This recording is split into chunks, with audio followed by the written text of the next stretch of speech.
Hi, thanks for joining us today on Book Love. This is my son Gavin and I'm Ember. We are going to be doing a review of Brandon Sanderson's The Way of Kings.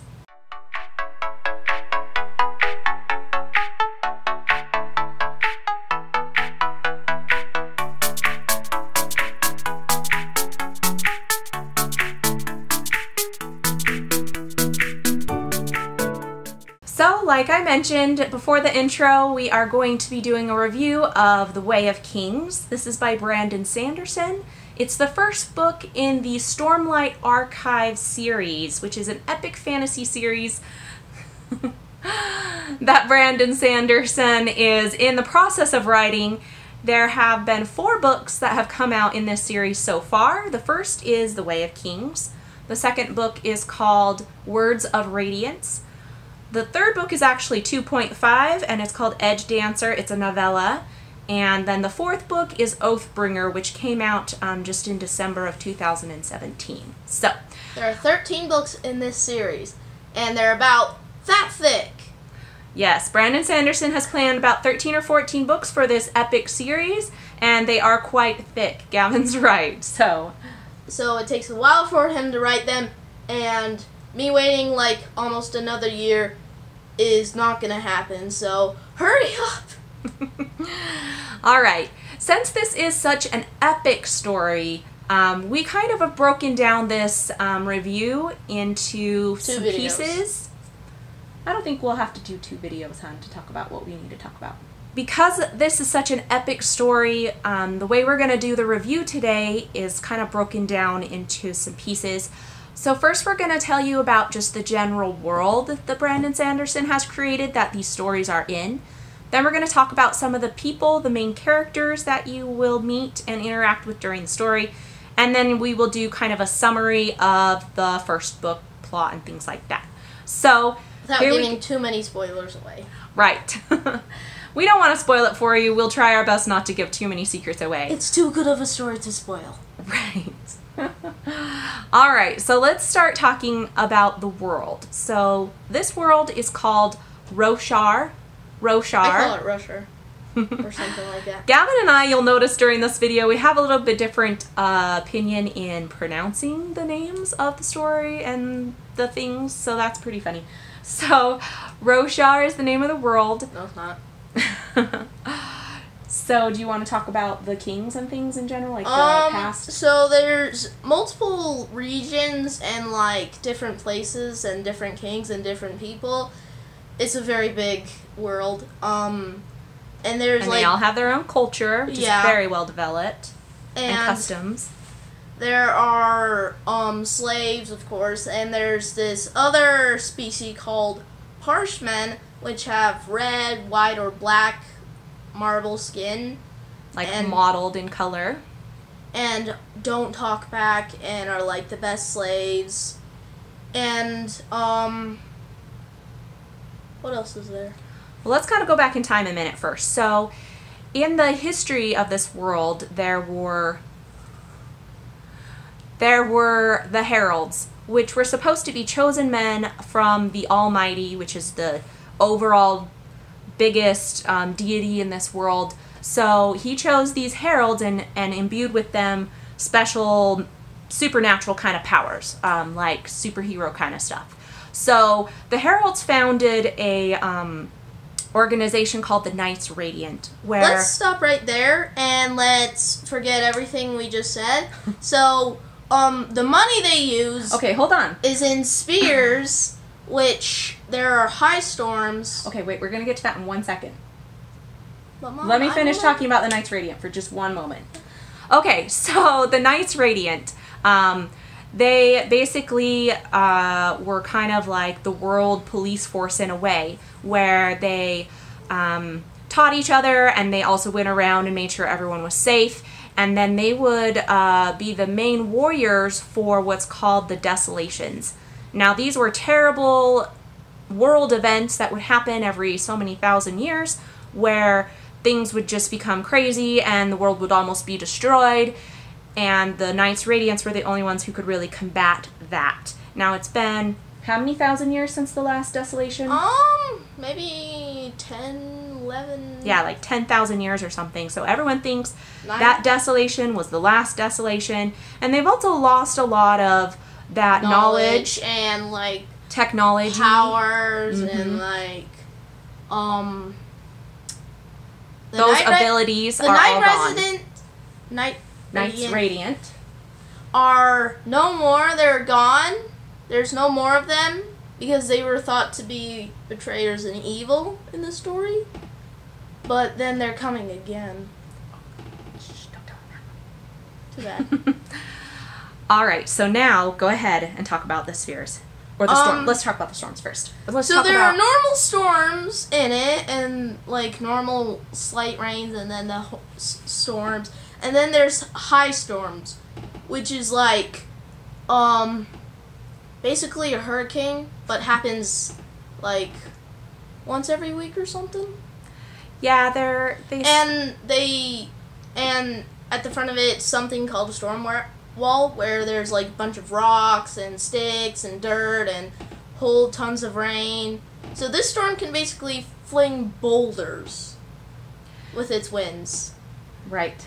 And they use currency that's called spheres, which hold stormlight, which you can recharge in a high storm. Right. So it kind of works and kind of not. Yeah, so the whole world is physically kind of dependent or revolving around these storms. Like Gavin was saying, their cities have to be built in a way that they're going to be protected from that storm wall. These high storms happen. But they also have to be built so that the storm light can be able to go in the spheres or something. Yeah, so what was I saying? So their whole cities are built around, they have to be protected from these storms. The storms always come in the same direction, and also they're sort of not exactly like on a timeline, but they can predict them sort of somehow. It happens normally once a week or sometimes every twice 5 a week to or 7 days-ish. So they don't know the whole nature. Right. It's a book. It doesn't give you all the details. Well, Brandon Sanderson's really good about just establishing what's going on, and you can get into it pretty easy, but as you read more, you get more of the background and more of the detailed information. Yeah, but if you're like a curious person and you're like, why does this happen? What?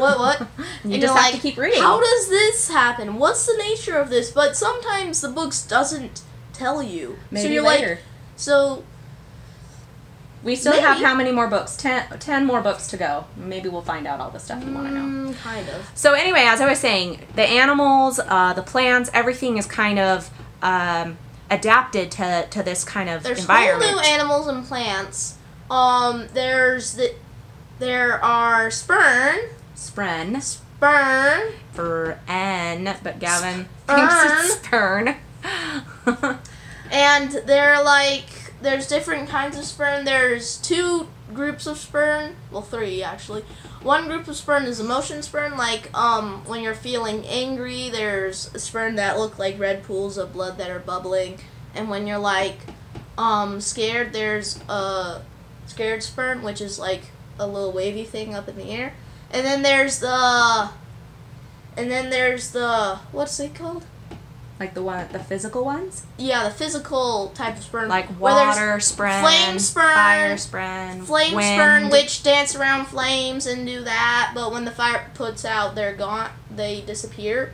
And then there's the third group, which there's not many spern, which can talk, think on their own, and can do what they want. This includes the Night Watcher and a couple others. So... And these connect to everything else as well. So it's you find out really more about world. those as you read. The other interesting thing to say about just kind of the world in general, the physicality shards. of it. Okay, hold on. Let's get that on in a second. Is that as Brandon Sanderson's describing it, it sounds like an underwater world, but on land. So a lot of the plants remind me of like, what's that word? Like coral coral developments, of coral reefs, and also the plants can like pull into little like rock shells, like grass and leaves on trees, things like that. They just pull in. And a lot of the animals themselves have like hard rocks, like shells, like beetles kind of, and they can pull their body in. So if a storm comes, they can get protected. Now we're going to talk about another feature of the world, which is what they call shards. One thing I want to add real quick is that if you want more information, read the book. Read the series. Right. That's all I can That's tell our whole goal is read the book. You need to read the series because it's hard to describe everything if you don't read the series, and also there's a lot of stuff to cover in just one video. Right. And the shards, they're mystical weapons and armor from when the Heralds and the Night Radiance. So, one shard, which is the sword, there's different, like, patterns on it, and it can cut through anything. Literally anything. Without any, with hardly any resistance, and it cuts through flesh. When it does that, it kind of, like, blurs. And also, you bond to it, and you can make it disappear and reappear in 10 heartbeats. Right. It only cuts through non-living things. It will slice it, and then like those pieces fall apart. But if it goes through something living, like a body, it will cut through it, but it won't make a cut. It will shear the soul itself. But it completely kills the soul. So like, say if I cut Gavin, I would kill him. Obviously, he can't guard. My eyes would burn out. Yeah, his eyes would burn out. He can't guard from it. Yeah, nothing can guard from it unless it's the shard plate, which are mystical armor that can survive a sword, the shard sword. Yeah.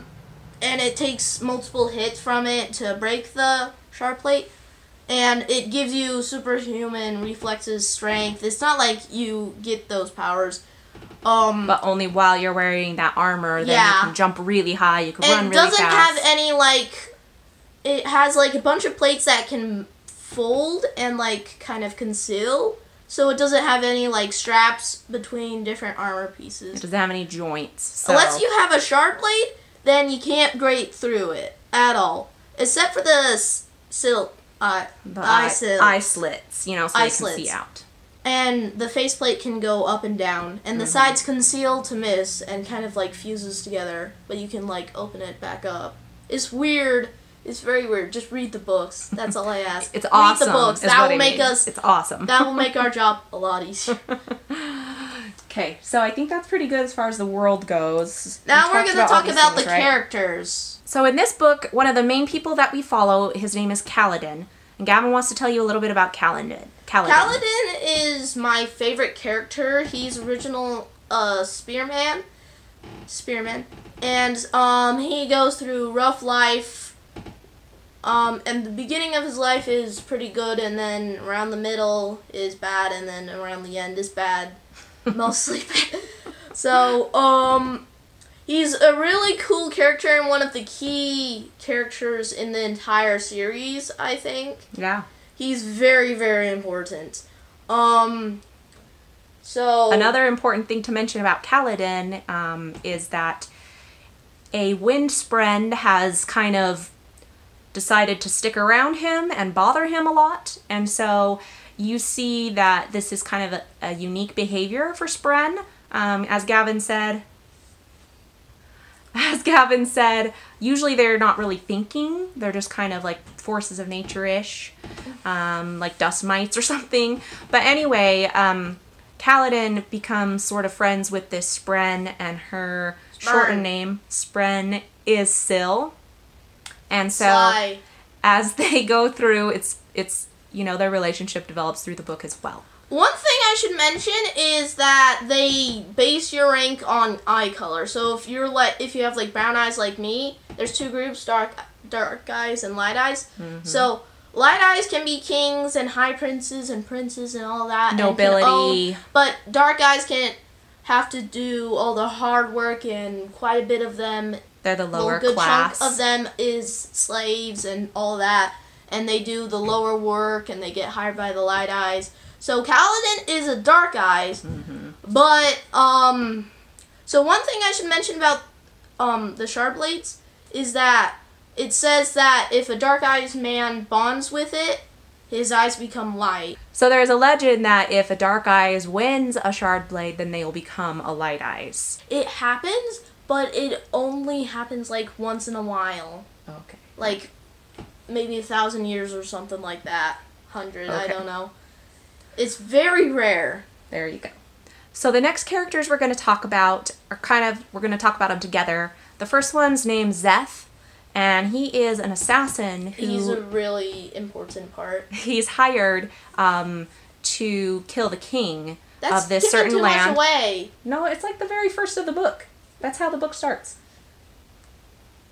Anyway, so he's hired to kill the king of the land. His name is Gavilar, and to assassinate him. And so Gavilar is the brother of Dalinar? Right. So you do see Gavilar is important in the story because of the history of how him being the king and him being assassinated affects some of the other characters. And then Zeth obviously is very momentous, you know, involved in this momentous occasion. He has which something special, that's all I'm going to say. That's true. But he shapes the entire rest of the circumstances and the chain of events that happen in the story. And you do get to meet more about him later in this book and also in the other books. So next is Dalinar. He is Gavilar's brother. Gavin, tell us a little bit about him. He's a very important person. His nickname is the Blackthorn. I'm not going to tell you why his nickname is that or what he has done in his path, because if I tell you that, you're probably going to go like, you spoiling, and he is an evil man. He is not an evil man. He's a good guy. He is trying to save the world. Yeah. But he doesn't know that yet. He's a very charismatic person. He's a really interesting character. So the other two other characters are Aladin, which is Dalinar's son, which he has another son, which is Andalin. Which is Raren. And Dalinar's, well, let me see. Sister, I think? Who? Jasna? Yeah. Jasna's his niece. I think, but... So Gavilar, the assassinated king, his widow is Navani, and they had 2 children. Jasna is the daughter of the dead king. Her brother is now king, and we can't remember his name, and I don't want to take time to look it up. Anyway, Jasna is a scholar, as I mentioned. She has this very important to her research project that she's not really telling anyone about. I'm going to spoil this for you. She's trying to save the world as well. Right. Everyone's trying to save the world, but they don't know everyone else is trying to save the world, so they don't really work together necessarily till later. Most of them aren't trying to save the world until later on the book. But a few people in the beginning are trying to save the world right off the bat, like Dalinar and Janet. And Jasna. And who else? That's it, I think. That's it. Yeah.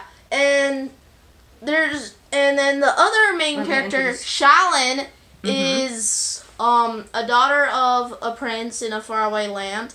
She loves drawing. She's super good at it. She's like amazing for her young age, and she goes on this great adventure. She has some hardships in her younger life with her father and her mother and like that. And she has brothers who try to help and make everything right. One thing, I'm just going to tell you this. Janice has a soulcaster. So I'm going to talk to you about soulcaster. There are these strange devices that use the gemstones, spheres. The stormlight. And the stormlight in them to, like, change stuff. So, like, this would, if I had one, I'd go, like, I'd tap the spheres and, like, have the wood turn into something else, like oil, blood, or stone, or air. And that's how they work. But then, only certain people have this ability that they can use these devices to. They've been taught, to change things. They normally do it at night so nobody can see. So it's a very secretly well-kept Janice has thing. a soul caster, and the lighting is going, like, crazy. The light is changing a lot because there's clouds outside, apparently. So, and Janice has a soul caster. Her name's not Janice, honey. I'm just going to say what I want to say. Okay, but it will be confusing because if they read the book, they'll be like, I don't see any Janice in here. Well, I pronounce her name Janice. Okay? I pronounce all their names differently than my mom says that are supposedly to be. Jasnah, I think. Jasnah. Yeah, Jasnah. That's how it said. So now we're just going to do a general summary of the book's plot and story. Gavin. Keep going. So, as we mentioned, it's centered around basically these three main characters. You start at first to... This is kind of a hard book to summarize because it's so big and complex, but basically we can't summarize it very well, so just read the book and you'll know. So basically, the whole kingdom that you're mostly in, the kingdom of Alethkar, they are at war. How do you say it? Alethkar? No. Oh, what? It's hard to pronounce in I just forgot how I pronounced it. It's easier to say in your head, right? Yes, it is. Anyway, they're at war with the Parishmen. They're trying to completely kill them, and... This is free Parishmen, which have a bunch of different forms, which are used for different things, and these are free Parishmen, which can do that. They're living out on a certain barren area, which called the Shattered Plains. So, there's, like, chasms, like, super deep chasms. And you have to little cross over plateaus of rock. Yeah. And that's where they live. They can jump them, the Parshmen, when they're in war form, nothing else. So, and also these Parshmen play a very important role. Right. So, a lot of the story takes place on the edge of the Shattered Plains, where the 10 families or the 10 houses of Alethkar, and their high princes are the 10 high princes. Right. They are all battling to try to avenge Gavilar's death. Now, Kaladin becomes a slave, and he gets transported to the Shattered Plains as a slave, and his struggles. And then you also watch as kind of all the characters slowly come together. They kind of like meet in one point, which is I think the Shattered Plains, or like somewhere in the Shattered Plains or something. Yep, and as they figure out more what's going on, and they start to realize that there are people who are starting to gain the abilities that the Knights Radiant used to have, and what that means for the world now. That's giving too much away. Because now they know they have some strange powers, but what are they? But who has them? Right. I know. Mom knows. So do I. You don't. So another awesome thing that I want to highlight really quick before we end this video is just the art in the books. Brandon Sanderson worked with several artists, and they have a lot of art. We have the first 3 books on our Kindles and electronically. The only physical book we have is the very last one. So a lot of the chapter headings have just really cool drawings, as well as maps, which are amazing in the books. And then also, I'll take this jacket off, but these are drawings. This is the 3rd book, just shows heralds, showing different heralds from the past, and there's drawings in here in all the books. This is a drawing done by Shalyn, who is a great artist, and let me see if I can find another. So anyway, the art in this book is above and beyond as well, like icing on the cake as far as the amazing story and just the super in-depth world and world building that Brandon Sanderson has done. Rushar. I already showed him a map. I hope you enjoy. We hope you enjoyed this video, and we'll see you next time. Yep. We hope you enjoyed this video and that it makes you want to read these books. They are amazing. You must. They're the best. You must. Okay, until next time, see you guys. Bye.